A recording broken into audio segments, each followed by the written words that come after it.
अस्सलाम वालेकुम नाजरीन, आप सबका खैर मकदम है शहर हैदराबाद टीवी न्यूज चैनल पर। आइए नाजरीन देखते हैं आज की अहम खबर।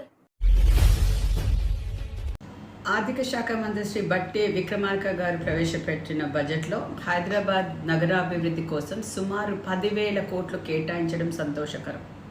ముఖ్యంగా జిహెచ్ఎంసీ కోసం 3,065 కోట్లు కేటాయించిన సీఎం రేవంత్ రెడ్డి గారికి కృతజ్ఞతలు.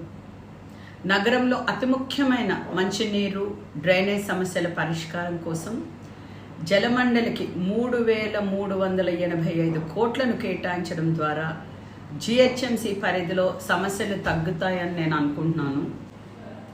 పెరుగుతున్న జనాభాకు అనుగుణంగా మౌలిక సదుపాయాల కల్పన మీద రాష్ట్ర ప్రభుత్వం ప్రత్యేక దృష్టి పెట్టడం సంతోషకరం.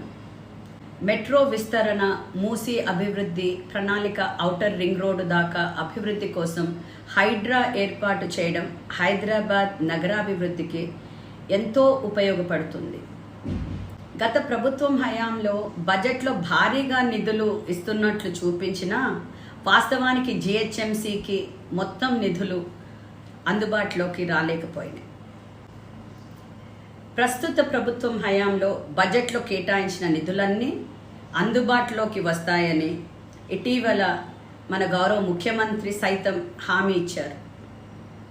సీఎం రేవంత్ రెడ్డి గారికి మరి వారి నాయకత్వంలో హైదరాబాద్ నగరం విశ్వనగరంగా అభివృద్ధి సాధిస్తుందని నేను భావిస్తున్నాను.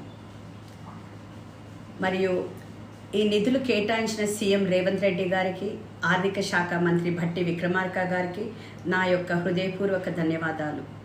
Thank you.